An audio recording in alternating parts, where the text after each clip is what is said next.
Hola amigos. So I have my Mexican attire on today because today is Mexican Independence Day.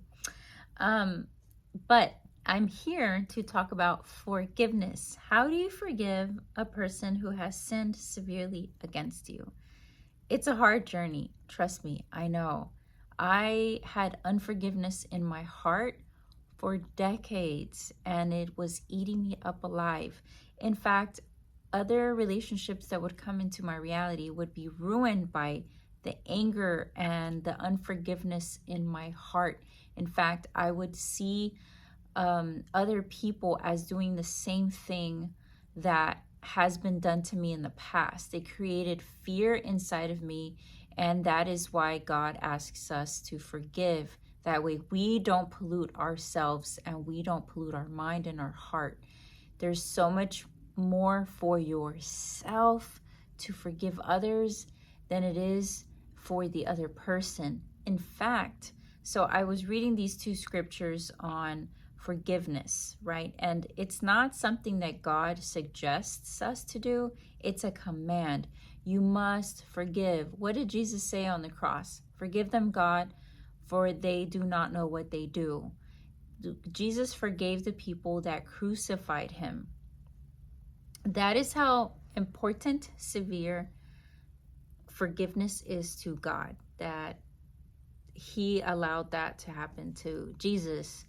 And I don't want to get into too much of that, but I'm going to dive into these two scriptures that have come alive into my eyes and into my heart. Okay, so Ephesians 4:32 says, "Be kind and compassionate to one another, forgive each other, just as Christ forgave you." So maybe you were in a relationship where you disobeyed God and God was trying to warn you, don't go into that relationship, and it went really bad for you, right? So you also disobeyed. So God is not happy with you either, because when you disobey God, it's as if you think that you know better and that your will is better, and you are not taking him serious. So when someone sins against us, and this is not for every situation, okay? It's so much easier for me to talk about relationships, right? I have seen so many guys get into bad relationships where no one in their family likes the woman and they don't listen. There's a reason why your family is warning you. It comes from a place of love. But sometimes we are so stubborn that we would rather take a huge risk, knowing in our heart of hearts that this isn't good, but we continue to go forward thinking that we're going to be the one to change this person. It never works out that way. The only being that can change us is Christ. The other, you guys have to forgive the sounds. I have my pets playing tonight. The other scripture is in Matthew, hate in the heart, you cannot murder. God tells us don't murder. And it's not just murder, like kill other people, but murder in your heart. God asks us to forgive each other. Read Matthew 5:21. And if you want all of your prayers answered, if you want to ask anything of God in Christ's name, because he promises that he will give it to you, so long as it's part of his will for you and you follow Christ, you live like Christ, you do what Christ asks you to do. So you can't be asking God for all these things that you want, but not practice forgiveness onto others. That is why it's hard, right? It's so easy to ask God for the things that we want, but it's so difficult to do the things that he asks us to do, especially when it comes to forgiveness, because it almost makes you feel like if you forgive the other person, you're letting them off the hook. In fact, you should get them off the hook, out of your life. Sometimes you must do that, take them off of your hook. Be silent, be still, stay, get away from them so that you can process your feelings, so you can process what just happened and seek counsel. And, sometimes you have to completely cut off from people that have sinned severely against you. And so this is such a deep topic for me, because I know how difficult it is to be able to just let go of someone that you love, that has sinned against you, and that isn't necessarily sorry. Have you ever been around someone that just says, well, I'm sorry, gosh, like, get over it already. Why are you making such a big deal about it? They don't even take your pain serious. They think that you make a big deal about it. They gaslight you. They make you feel like you're the crazy one. These people are the most dangerous people to be around, because they will psychologically twist things and make you feel like you're doing something wrong, and they blame you for their wrongdoings, and they cannot take accountability. And their apologies are not heartfelt apologies. They're more like, you're annoying me, so I'm just gonna say I'm sorry so you could just be quiet and shut up. And like, that is such a toxic situation. And some of you guys are stuck in these type of situations because you are so afraid to be alone. You are so afraid of losing the person, so you continue to feel bad for feeling bad. And in the long run, it creates deeper roots of resentment. You are watering the root of resentment. And so before you know it, you are in such deep despair, and the weeds have overgrown, and you are not only in the same situation, you are in a worse situation. So the way out of these unforgiveness feelings, where your heart is mourning, it's in mourning, and it's confused, and you cannot find it in your bones and in your soul how to forgive this person, because they do not deserve your forgiveness. Honestly, some of these people don't deserve even for you to even look at them again or speak to them again.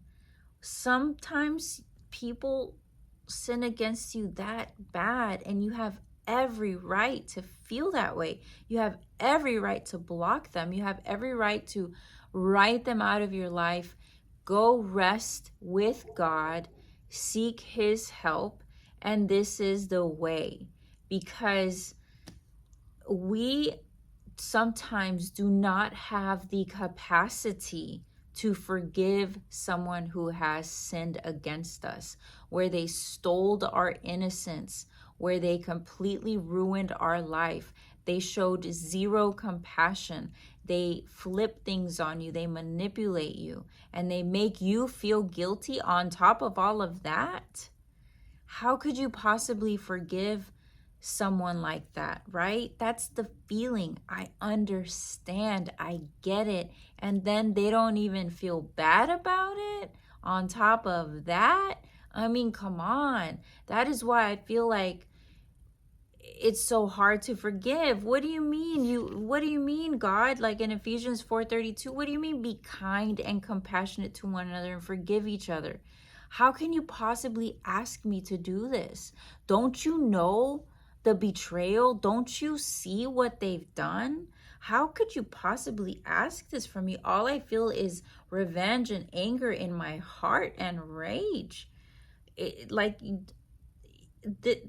how could you ask me to do this? It's impossible.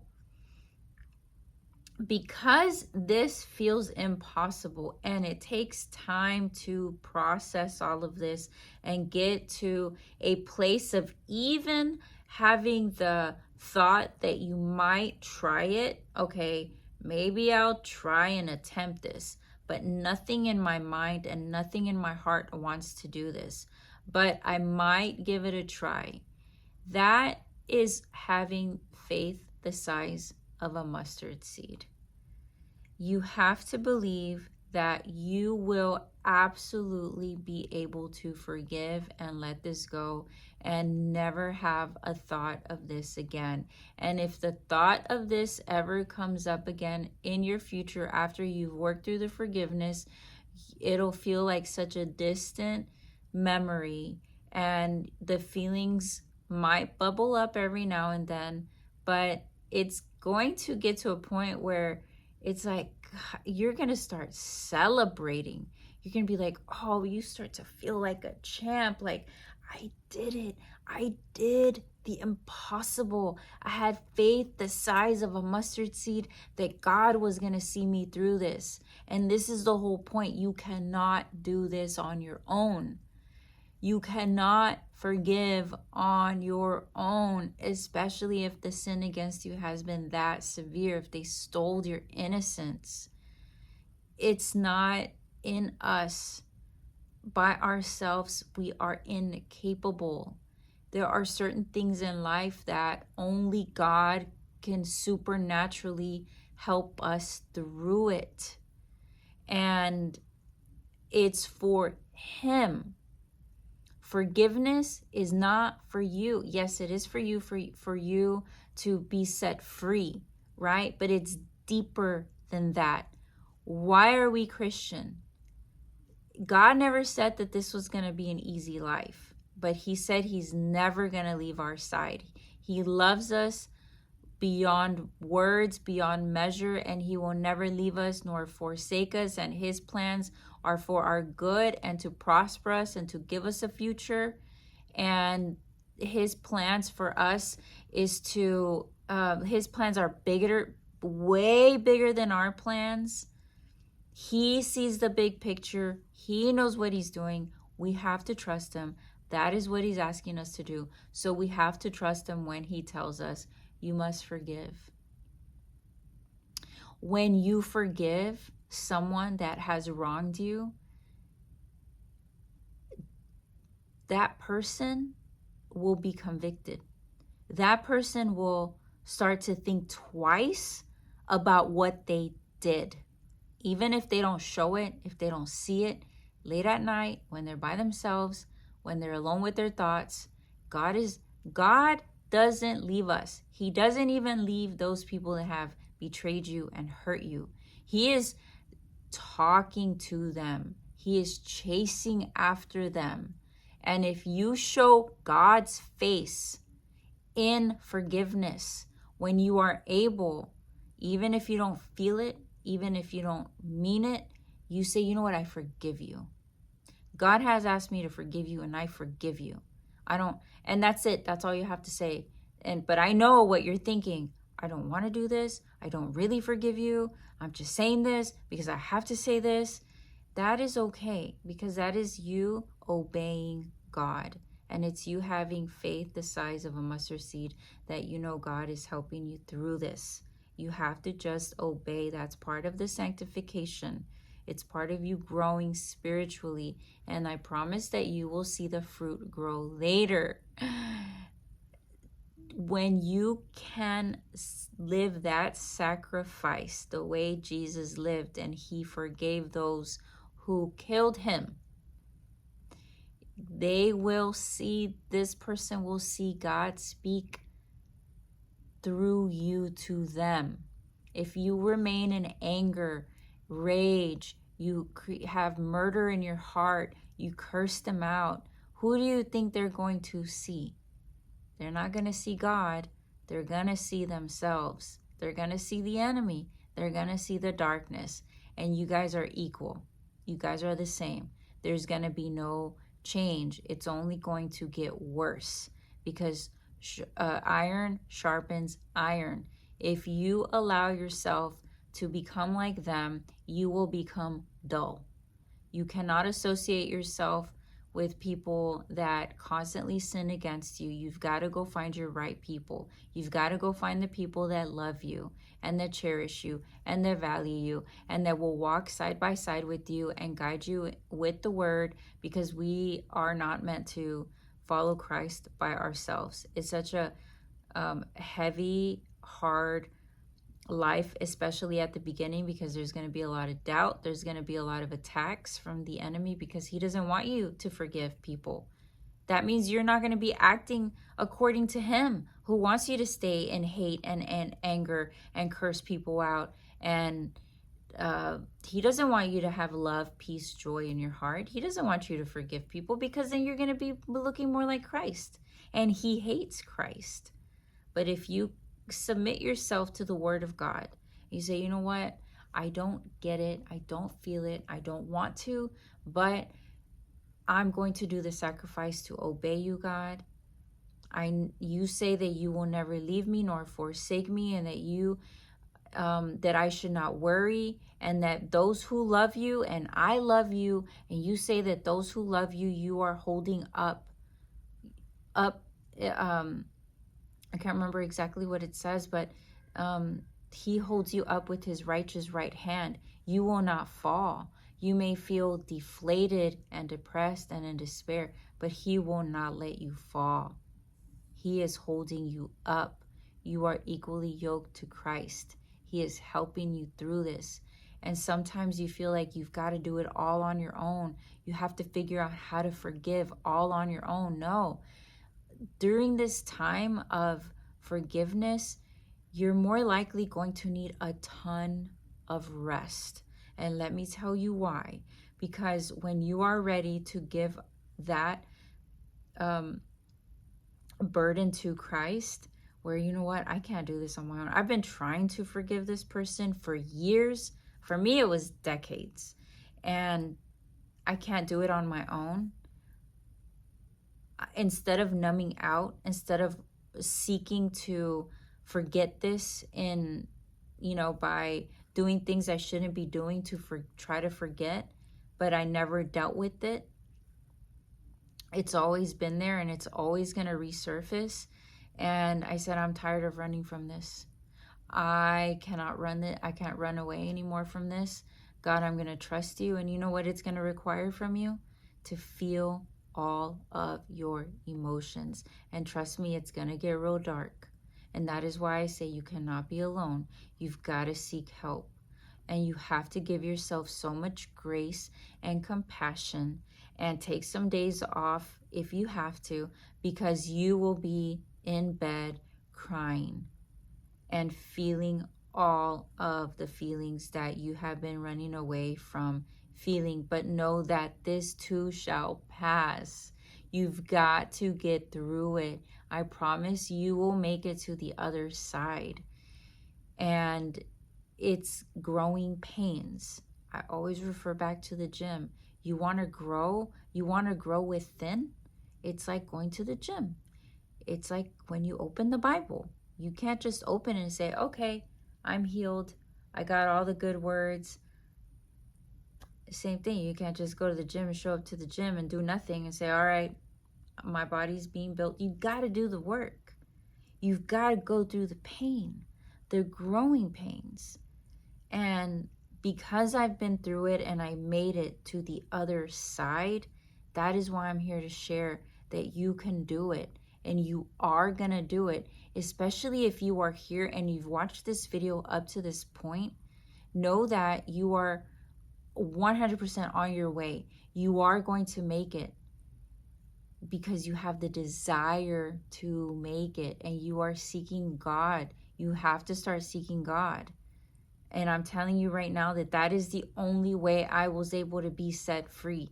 He helped me. He released me from the bondage. It's supernatural,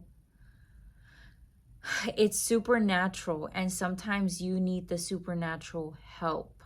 And when I have thoughts of that sin against me, I now start to feel sorry for that person. at how lost and dark their mind is and the bondage that they are in. And now I pray for these people that I've had to forgive in my past. Forgive them, Lord, for they do not know what they do. They are blind. They are being deceived by the enemy. They are in their pride. They are in such a terrible, horrible place that a lot of them don't even realize they're like blinded by it. They're so entrenched in the world and the things that don't even matter. They don't even have the spirit in them. They don't even know what joy feels like. True joy. They have moments of happiness, but the true joy of the living water living inside of you, it's an endless well of peace, joy, and serenity where you no longer seek the things in the world, material things, relationships. The things of this world no longer appeal to you in the way that you think that is going to bring you the peace, joy, and happiness, the thing that we've been wanting to feel. That feeling that you've been wanting to feel, you only find it through Him. I hope this video served you. Know that you will make it to the other side. Feel free to send me a message on Instagram if you need prayer. I'm here to pray for you. Sometimes I don't get all of the messages on Instagram. They go through like these, they go to a filter. So maybe I'm considering setting up where I can take calls if you want to meet. I'm feel very called to pray for those who need prayer, help those who need help. It will be coming soon. I hope. It's a thought right now, but that's how all things begin, right? Through a thought. And subscribe to my channel if you feel called to do so. Share this with someone that you know is struggling with forgiveness. It's a real thing, guys. I understand. It is one of the hardest things that we humans will ever have to go through, but you're not alone and you're not going to be the only one walking this journey. So find your group that's going to love you through it and give yourself grace. God bless you.